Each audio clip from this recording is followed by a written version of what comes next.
Suppose instead of this, I say while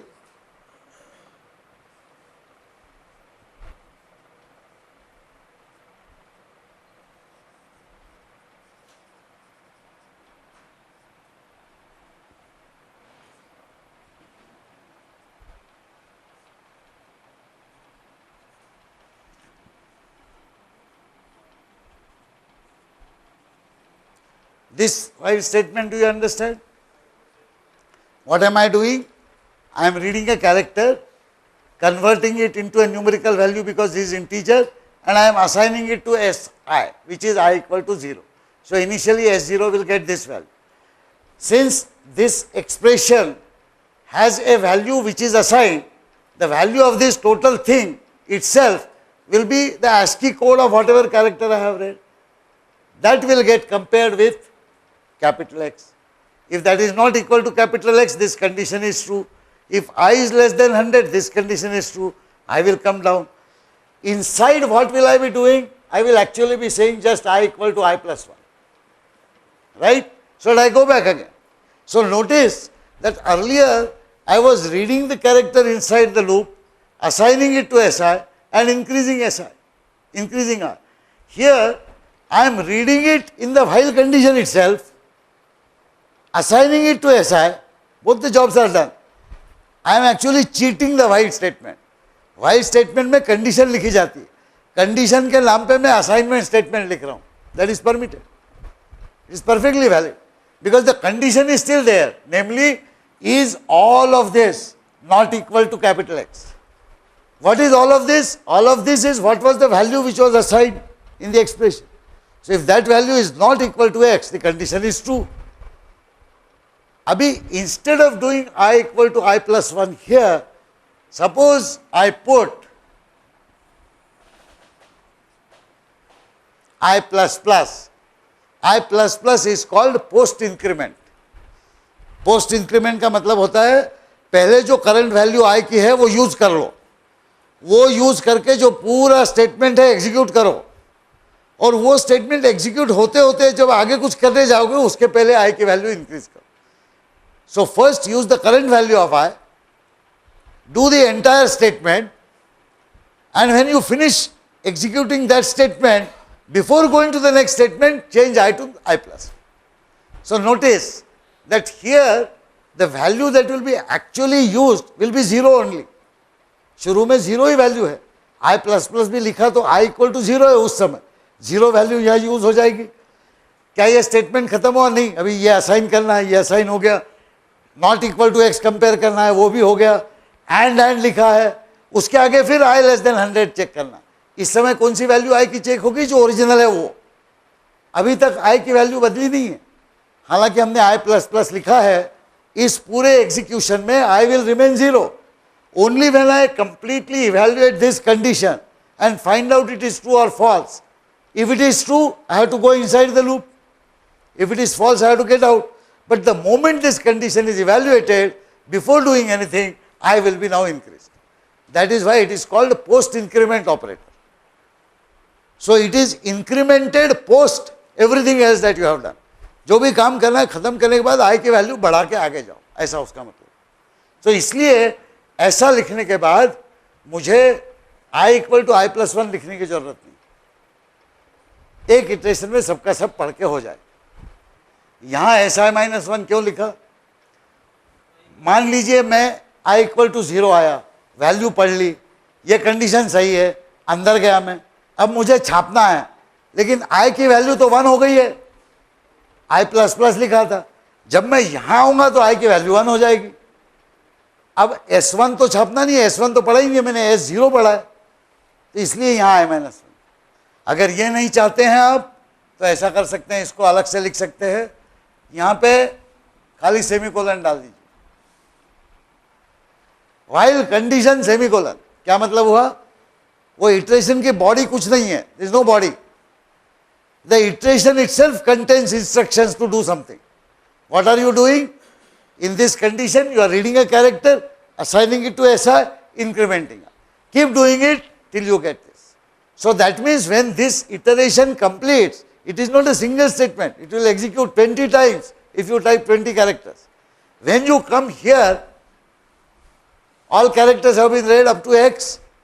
Now whatever is the value of I is the value of n char. You can assign it, and now if you want, you can run a for loop.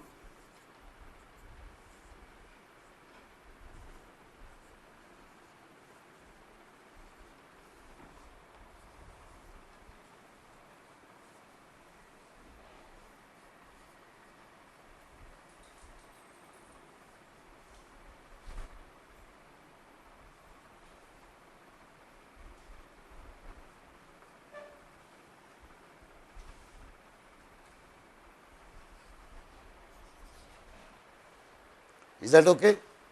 So you have come out of this iteration has read the entire array, now you are printing it out. Earlier I was trying to print inside the same iteration, now I am printing it outside. ये जो छोटे छोटे programme में चला के देखें आप चलता है कि नहीं. अब इसका एक स्टेप आगे जाते हैं. अभी तक हम लोग कैरेक्टर के ASCII वैल्यूज पढ़ रहे थे, अब हम कैरेक्टर्स के साथ ही कैरेक्टर एरे में ही कैरेक्टर रखना चाहते हैं.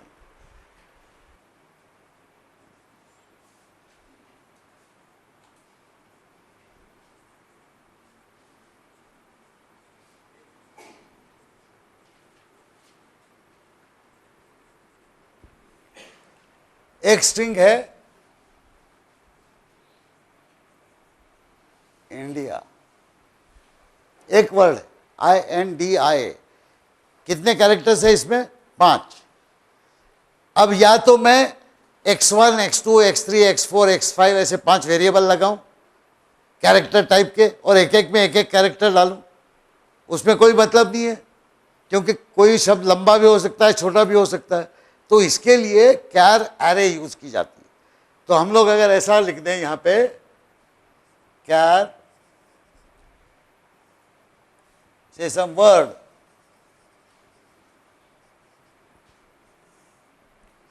अब इसका साइज कितना होगा? फिर से वही सवाल. मैं अगर 5 लिखूंगा तो कितने कैरेक्टर्स आ सकते हैं उसमें? 5. 10 लिखूंगा तो 10, 50 लिखूंगा तो 50.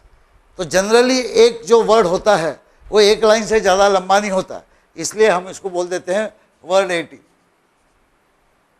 अब ये वर्ड 80 में हमें रखना है ये कैरेक्टर्स, तो हम उसी तरह से इटरेशन करके वर्ड में रख देते हैं. हम ASCII वैल्यू पहले कैप्चर करते थे, तो वर्ड आई में अब कैरेक्टर डाल देंगे तो कैरेक्टर भी आ जाएंगे उतने.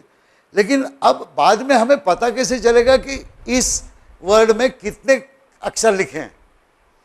भाई कभी हम इंडिया लिखेंगे, कभी हम लिखेंगे हाउ, कभी हम लिखेंगे यू, कभी हम लिखेंगे गणपति. अभी ये तो हर शब्द में अलग अलग वर्ड कैरेक्टर्स हैं, कैसे पता चलेगा कितने कैरेक्टर्स है वर्ड में? जब आप पढ़ रहे हो तब आप गिन सकते हो, लेकिन आपने पढ़ लिया, आपका प्रोग्राम आगे चला गया, आप हर बार कैसे याद रखेंगे कितने कैरेक्टर्स? क्योंकि एक बार पढ़ लिया तो चले गया वो. इसके लिए C++ एक स्पेशल प्रोविजन करता है. कैरेक्टर एरेज जो हैं वो बहुत स्पेशल होती है. या how will you keep track of how many characters are there in the string?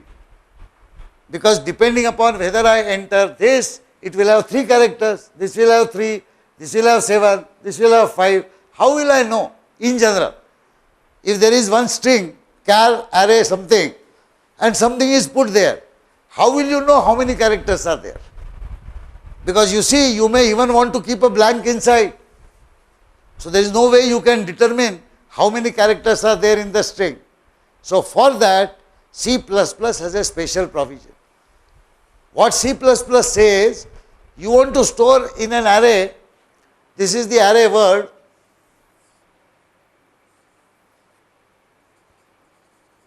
and suppose I am wanting to put this here, in 0th element you keep I, in first element you keep N, in second element you keep D, in third element you again keep I, in fourth element you keep A. आपका शब्द हो गया पूरा, India आ गया, INDIA. अब in fifth element you keep 0. So this is a special, this zero is not symbol zero, ये नहीं है, ये absolute zero है। इसको लिखते हैं बैकस्लैश जीरो। बैकस्लैश जीरो का मतलब है absolute zero value।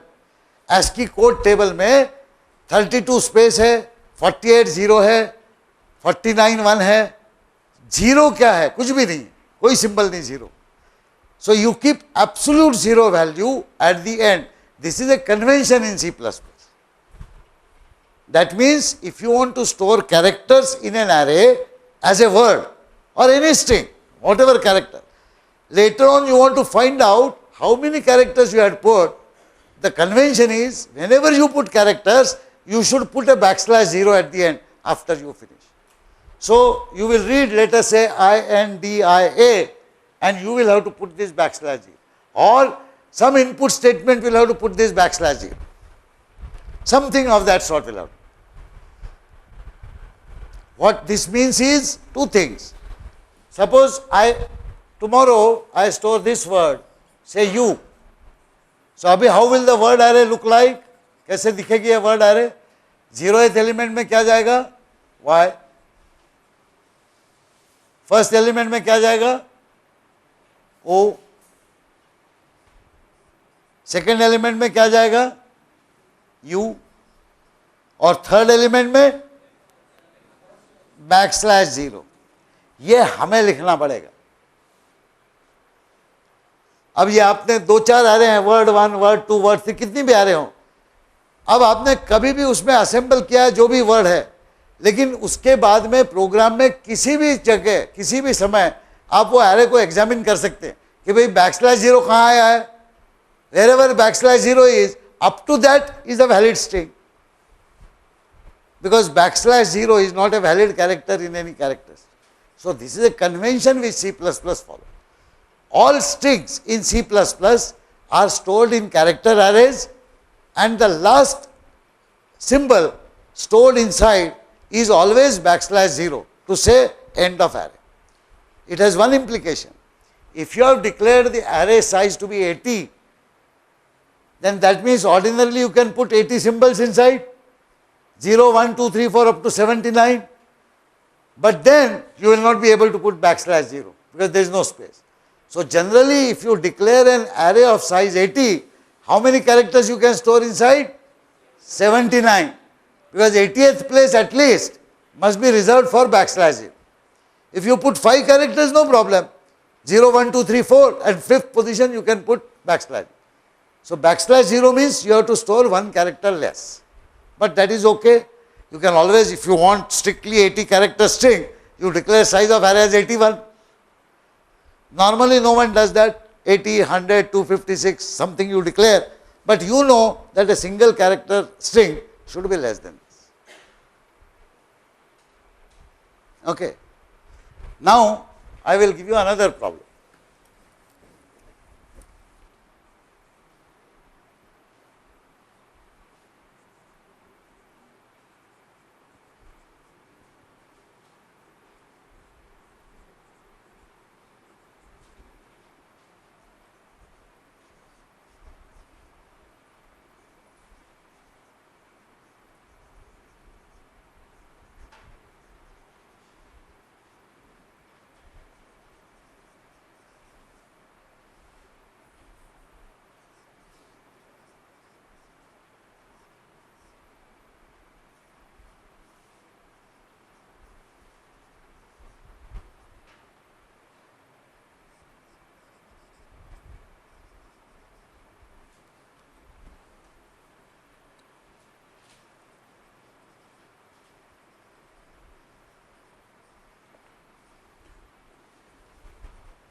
सवाल को पढ़िए पहले।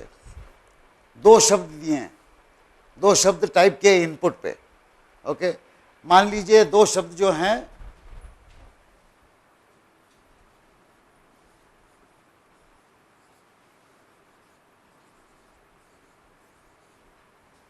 ये दो शब्द टाइप किए।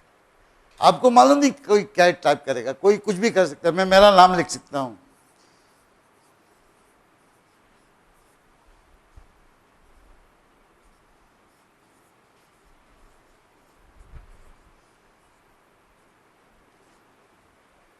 what is guaranteed, what the problem says, the two words are separated by a blank। यानी जो भी टाइप करेगा एक वर्ड खत्म करने के बाद एक ब्लैंक टाइप करेगा, एग्जैक्टली एक ब्लैंक टाइप करेगा, फिर दूसरा वर्ड टाइप करेगा, after the second word blank is type. यानी यहां पे भी एक ब्लैंक है, यहां पे भी एक blank.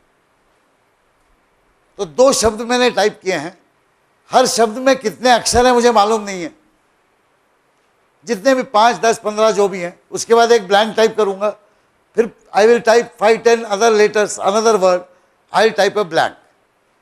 Your job, read this much portion, whatever is the first word, this or this or this, put it in an array first, and second word, this or this or this, put it in the array second. Simple job है, कैसे करेंगे? Let me give you some declarations.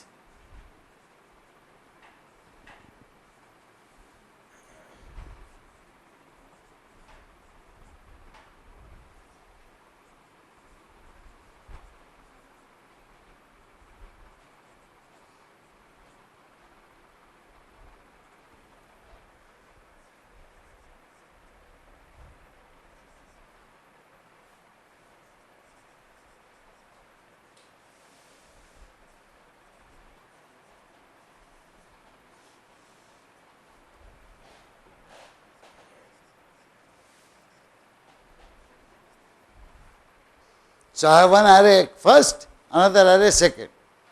Please understand the algorithm. Algorithm पहले समझिए क्या करना है। आपको gate कैर से पढ़ाई शुरू करना। पहला कैरेक्टर पढ़ा, फर्स्ट के 0th एलिमेंट में डाल दिया, दूसरा पढ़ा, फर्स्ट के फर्स्ट एलिमेंट में डाल दिया, सेकेंड एलिमेंट में डाला, थर्ड एलिमेंट में डाला, फोर्थ एलिमेंट में डाला, ब्लैंक आ गई, खत्म हो गया। आप इटरेशन से बाहर निकल आ गए, उस पोजीशन में आपने \0 डालना है अब, क्योंकि तब ये एरे पूरा कैरेक्टर स्ट्रिंग एरे बन जाएगा। वो करने के बाद एक ही ब्लैंक थी बराबर, अगला कैरेक्टर दूसरे वर्ड में असेंबल करते जाओ।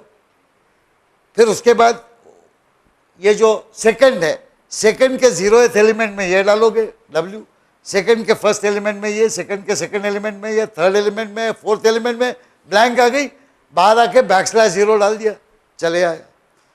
ठीक है, तो कैसे लिखेंगे प्रोग्राम बताइए अब। यहां पर वही जो पहले लिखा था उसी को यूज करते हैं हम लोग। ठीक है,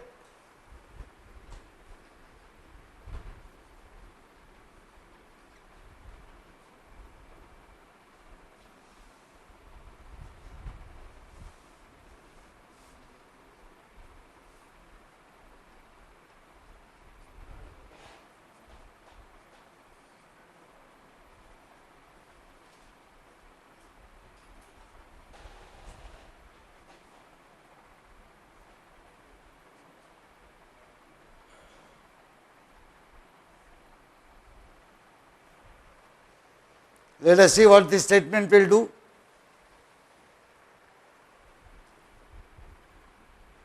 I have to write I equal to 0 here, बराबर है। While first I plus plus equal to get char, what it will do, get char will read a character, will assign it to first I की value 0 है, it will check whether this character was blank. If that was blank, I have to get out. If it is not blank, I have to repeat itself because there is no other body. Next time, I will become 1. Next character will be read in I equal to 1. So I will read it in array first 1. वो blank है नहीं है, first 2, first 3. अगर ये input दिया है तो कब blank होगा? At what value of I it will be blank? This is I equal to 0. This is 1, 2, 3 4 I equal to 5 blank हो जाएगा. So when I come out here,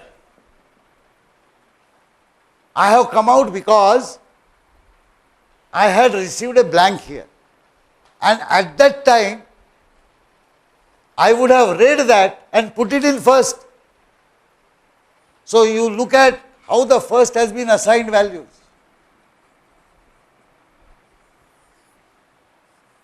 Let us say I have typed hello.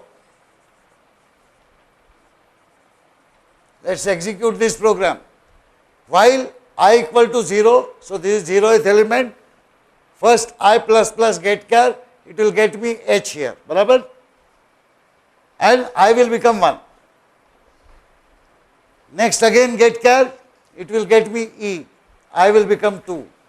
Next it will get me l, I will become 3. Next it will get me another l, I will become 4. Next it will read o, I will become 5. Next it will read this blank. Please note, right now blank is not being checked, it is being assigned to my array. तो यहाँ पे एक blank चला जाएगा, 5th element. इसके बाद ये check करेगा, अरे ये तो blank है, बाहर निकलो. लेकिन निकलने से पहले I को बढ़ा लो, I 6 हो जाए, बराबर? So जब आप बाहर निकलेंगे I will be equal to 6. Now I have assembled all the words, but I have to put a backslash 0 at the end of the character thread. Where should I put backslash 0? I should put it here where it was blank, because that is not part of the word. Word is finishing HELLO.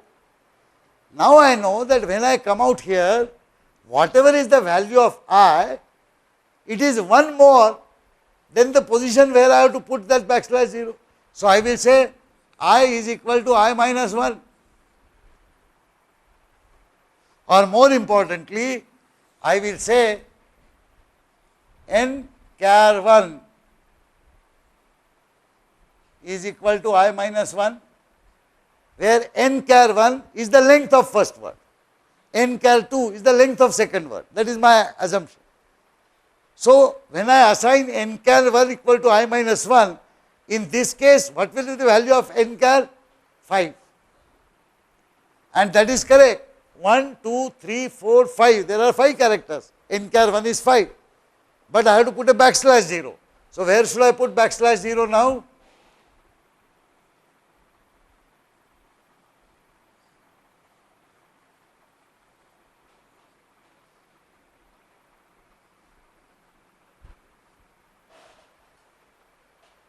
Whatever is the length, since the elements are 0, 1, 2, 3, 4, so 0, 1, 2, 3, n char minus 1 तक तो characters आ गए.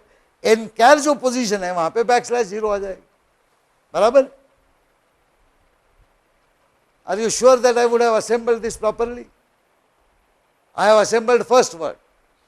Now I want to assemble the second word. Where will I assign the second word?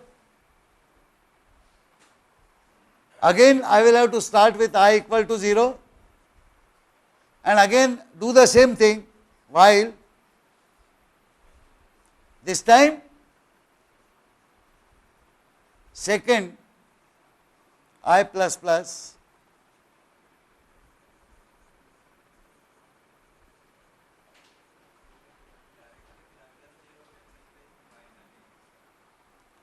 sorry, I'll just come back. Sorry? How? When? You are saying get char here. You are reading a character. You don't know what that character is. At which point will you assign backslash 0?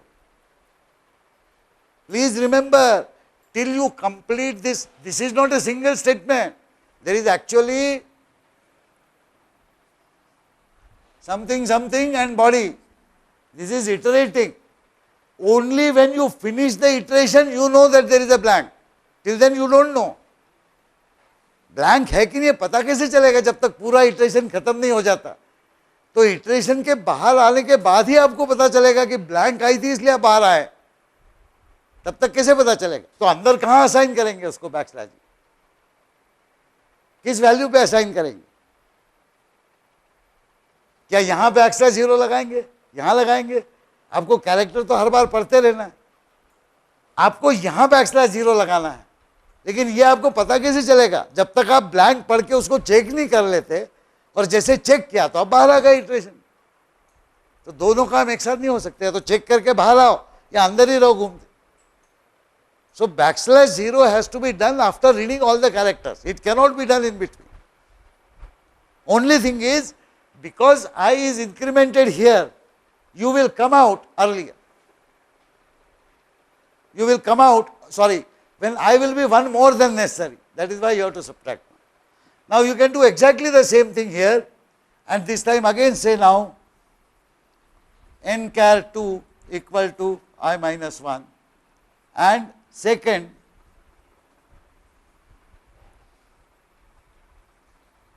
n char is equal to backslash. So now let me ask you a question. Suppose I have not said read 2 words, but I have said read 5 words, each separated exactly by 1 blank. Are you not going to write similar statements again and again and again? 5 word भी पढ़ना हो तो ये 5 बार लिखेंगे, 5 array के नाम हो जाएंगे, first, second, third, fourth, fifth. फिर मैंने कहा रीड 10 वर्ड्स, फिर से प्रोग्राम लिखोगे, वही चक्कर हो गया, कितने वर्ड्स पढ़ना है एग्जैक्टली मालूम नहीं है। तो हर एक को अलग अलग एरे में स्टोर करने की बजाय अगर मैं 2 डायमेंशनल मैट्रिक्स बना लूं, एक रो में एक वर्ड, दूसरे रो में दूसरा, तीसरे रो में तीसरा, चौथे रो में चौथा, will it not be better? So let us extend this program now.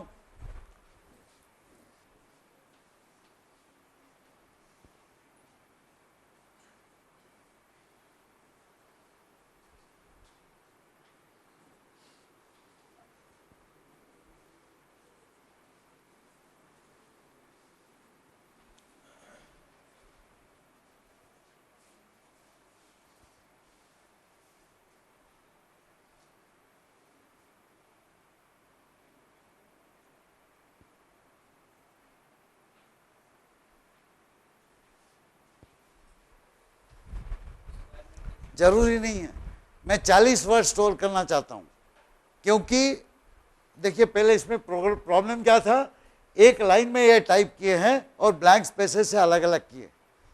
एक लाइन में कितने वर्ड ज़्यादा से ज़्यादा टाइप हो सकते हैं? 80 कैरेक्टर की लाइन होती है। अगर आपने एक एक कैरेक्टर का वर्ड टाइप किया तो भी 40 ही करोगे, क्योंकि दोनों तरफ ब्लैंक चाहिए उसको आगे, तो ज़्यादा से ज़्यादा 40 वर्ड दे सकते हो। लेकिन मान लीजिए आपने 40 दिए, आपने एक ही लंबा वर्ड टाइप किया, तो कितने कैरेक्टर का हो सकता है? 80। तो ज़्यादा से ज़्यादा लेंथ एक वर्ड की है 80, maximum number of words are 40। So an array of 40 by 80 is good enough for me, I don't need anything more. Okay, here we are saying now a problem is being defined, redefined again. The problem is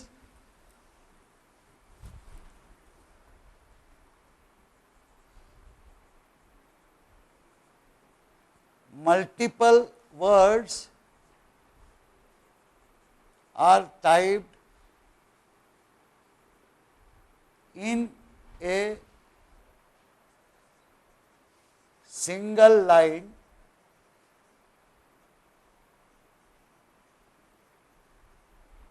separated by a blank.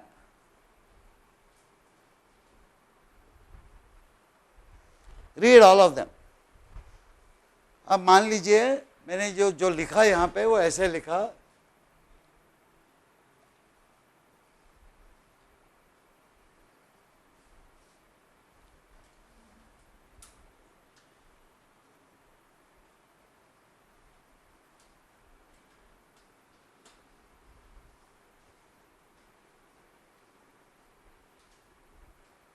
ऐसे लिख, hello world how are you. कितने शब्द हो गए इसमें? 5। 1 2 3 4 5। पहले इसमें 5 letters है, दूसरे में 5 है, तीसरे में 3 है, 3 है, 3 है, आर्बिट्ररी कुछ भी हो सकता था। There could have been 10 5 7 whatever. Now I want you to do the following, this is your array word 40 by 80। तो मुझे क्या चाहिए? वर्ड जीरो जो है यानी जीरो है थ्रो उसकी, उसमें मुझे HELLO है ना, ये स्ट्रिंग चाहिए। वर्ड का फर्स्ट एलिमेंट रो है, फर्स्ट रो, उसमें मुझे WORLD\0।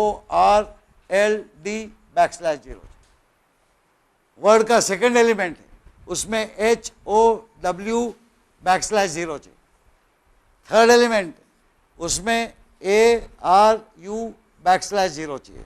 और फोर्थ एलिमेंट है, इसमें YOU \0 चाहिए। फिफ्थ एलिमेंट में कुछ नहीं चाहिए क्योंकि वहां शब्द खत्म है।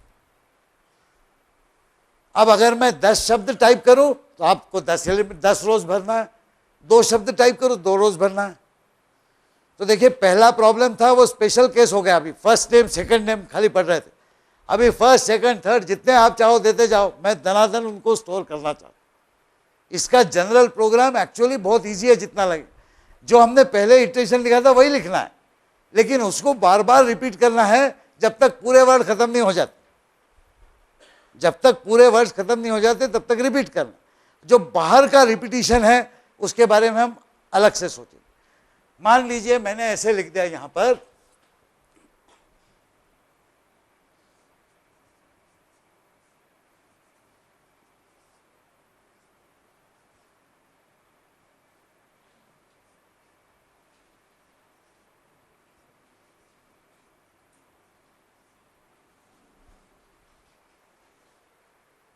I have a maximum capacity of 40 words. So I am saying, I don't care how much words you type, I will provide for reading 40 words. मेरी तरफ से आप 40 वर्ड्स पढ़ो। तो मैंने बाहर इटरेशन लगा दिया, फॉर I = 0, I <40, I++। यहां पे जब भी मैं आऊंगा तो मेरे 40 वर्ड्स पढ़ लिए जाएंगे। अब हर एक वर्ड मुझे ith रो में पढ़ना है, लेकिन अब जे, ये कॉलम जो है J = 0, J = 1, J = 2 में डालना है मुझे एक एक कैरेक्टर। तो अब मैं क्या करूंगा, अब मैं इसके अंदर एक इटरेशन लगाऊंगा। यहां पे पहले मैं लिखूंगा J = 0, चूंकि मैं डिक्लेयर करना भूल गया था इसलिए यहां जाके J लिख दूंगा, और फिर यहां पे लिखूंगा while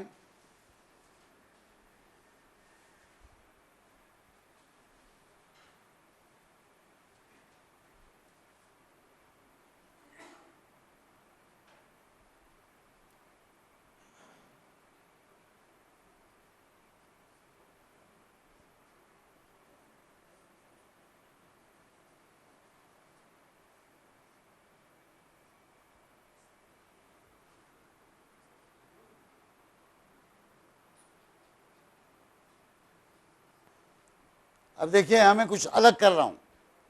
इसके अंदर क्या कर रहा हूं, ith रो के jth कॉलम में एक कैरेक्टर पढ़ रहा हूं और उसको चेक कर रहा हूं ब्लैंक है क्या। इंक्रीमेंट नहीं कर रहा हूं मैं I या J को कभी, अभी इतना ही किया खाली। तो बताइए कि मैं यहां कब आऊंगा इसके अंदर, अगर जो कैरेक्टर पढ़ा वो अगर ब्लैंक नहीं होगा तो मैं यहां आऊंगा। पहला कैरेक्टर पढ़ूंगा मैं H, वो H चला जाएगा वर्ड 0 में, वो ब्लैंक नहीं है इसलिए मैं यहां आ गया। अब मैंने एक कैरेक्टर पढ़ा है जो ब्लैंक नहीं है, तो निश्चित है मुझे और आगे पढ़ना है, तो खाली मैं यहां पे J = J+1 कर दे, यानी J की वैल्यू 0 थी, आपने एक पढ़ लिया, ब्लैंक नहीं है तो आप यहां आ गए। यहां आने के बाद J को बढ़ा दिया आपने, वापस चले गए। I तो 0 ही है, अभी 0 ही थ्रो में। अगला कैरेक्टर पढ़ोगे आप E, वो E भी ब्लैंक नहीं है, E पढ़ा जाएगा, बाहर अंदर आके आप J = J+1 करेंगे, J2 हो जाएगा। ये इटरेशन चलता जाएगा कब तक, हेलो पूरा नहीं पढ़ ले। हेलो पढ़ने के बाद एक ब्लैंक पढ़ोगे आप। अब ब्लैंक जो पढ़ोगे यहां पर, तो ये कंडीशन ट्रू नहीं है, आप यहां आ जाओगे। इस समय J की वैल्यू कितनी है, J की वैल्यू यहां पे 0 थी, पहले ब्लैंक नहीं था तो आपने उसकी 1 कर दी, 1 पढ़ लिया 2 कर दी, 2 पढ़ लिया 3 कर दी, 3 पढ़ लिया 4 कर दी, 4 पढ़ लिया ब्लैंक नहीं था तो उसकी वैल्यू आपने 5 करके रखी यहां पर। लेकिन जब आप 5th पढ़ोगे तो उस समय ब्लैंक हो जाएगा वो, आप बाहर आ जाओगे। यानी जब आप बाहर आए तो जे की वैल्यू कितनी थी 5, तो जो भी जे की वैल्यू है उसी में आपको बैकस्लैश 0 डालना है। तो यहां पे अगर आपने लिख दिया word I J equal to backslash 0, बराबर। अभी इसको एक कम करने की जरूरत नहीं है, पहले जो हमने प्रोग्राम लिखा था उसमें यहां जे प्लस प्लस लिखा था, इसलिए वो एक बढ़ के जा रहा था बाहर। अब यहां बराबर लास्ट वैल्यू पे बाहर आ जाएगा जब ब्लैंक होगी, तो वहां पे आपने 0 कर दिया। तो इसका मतलब ये असेंबल हो गया, ये असेंबल हो गया आपका, तो ये काम हो गया। अब आपको अगला वर्ड लेना है, यानी आई को इंक्रीमेंट करना है, फिर जे को 0 करना है। तो आप यहीं आ गए। अगर यहां पे आ गए आप, तो यहां आने से क्या होगा, ये बाहर का इटरेशन, यहां पे आपने आई 0 से शुरू किया था, अब आई इक्वल टू 1 हो जाएगा। आई इक्वल टू 1 होके क्या होगा, फिर से ये इटरेशन शुरू होगा। आई इक्वल टू 1 में जे इक्वल टू 0 होगा, लेकिन अब की बार में जो शब्द आप पढ़ेंगे वो वर्ड 1 0 1 1 1 2 में जाएगा। नेक्स्ट टाइम में आई इक्वल टू 3 हो जाएगा, 3 0 3 1 3 2 में जाएगा। तो ये सब चलते जाएंगे। तो इसमें चक्कर यही है कि आपने hello world how are you तो कर लिया, लेकिन ये खत्म नहीं हुआ, क्योंकि आपने इसको रोकने के लिए खाली इतना इंतजाम किया कि भैया मेरे को 40 वर्ड पढ़ना है। अब देखिए जब i इक्वल टू 0 1 2 3 4 है तब तक तो ठीक है, i इक्वल टू 5 हो गया तो अब क्या होगा सोचिए। यहां पे आ गया, अब i इक्वल टू 5 हो गया, j इक्वल टू 0 हुआ, आपने पहला कैरेक्टर पढ़ा। अब वो डिपेंड करता है उसने क्या टाइप किया। यहां पे मान लीजिए उसने ब्लैंक टाइप किया, तो अब वो कैरेक्टर पढ़ोगे, यहां पे लिख दोगे ब्लैंक, बाहर आ जाओगे व्हाइल लूप से, अरे ब्लैंक आ गया तो बैकस्लैश 0 कर दोगे। यानी ये शब्द ऐसा हो गया कि जिसमें वर्ड ही नहीं है, बैकस्लैश 0 पहले ही आ गया, वो it's a null string, it has no letter. But suppose that fellow does not type that fellow types enter. See this program is forcing you to type 40 words. आप कुछ भी करो, मेरे को 40 वर्ड्स दो, जब तक मैं चुप नहीं बैठने वाला। ये भी सही नहीं है।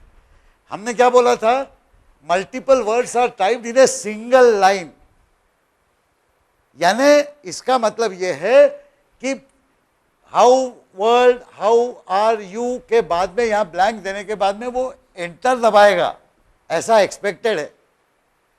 तो अगर हम प्रॉब्लम को मॉडिफाई करें, that problem is now interpreted is you are typing words separated by blank, after the last word and a blank you must press enter. Suppose we say that, okay. Now what it means, I have read a character here, let me write this j equal to j plus 1 here.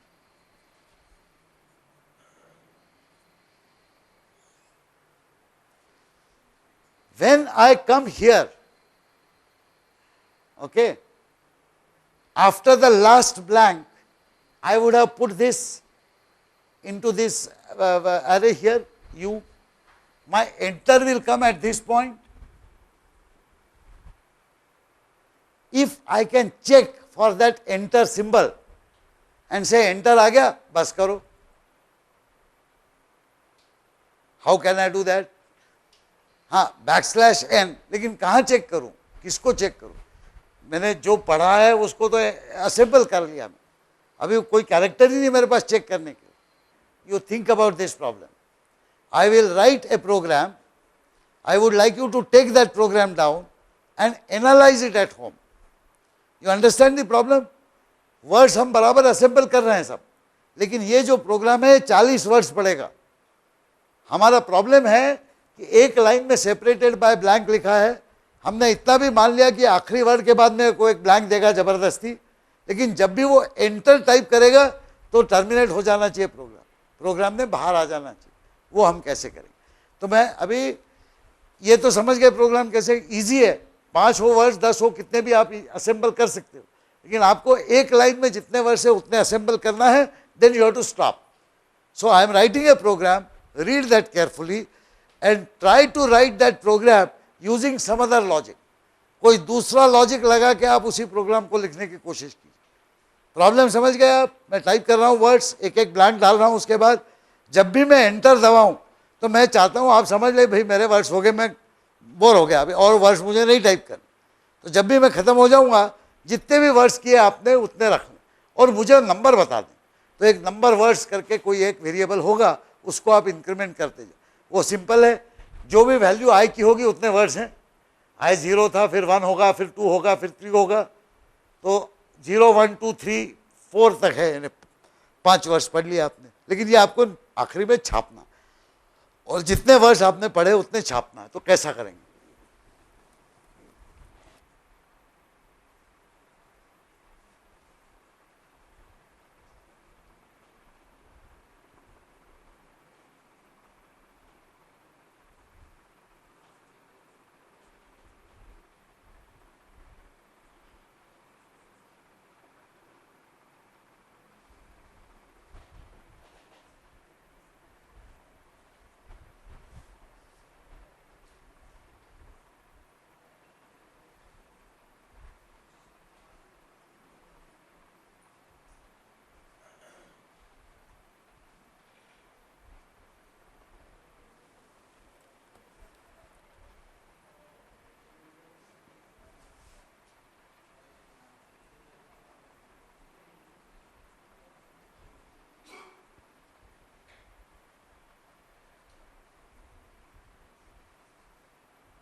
लिख लिया?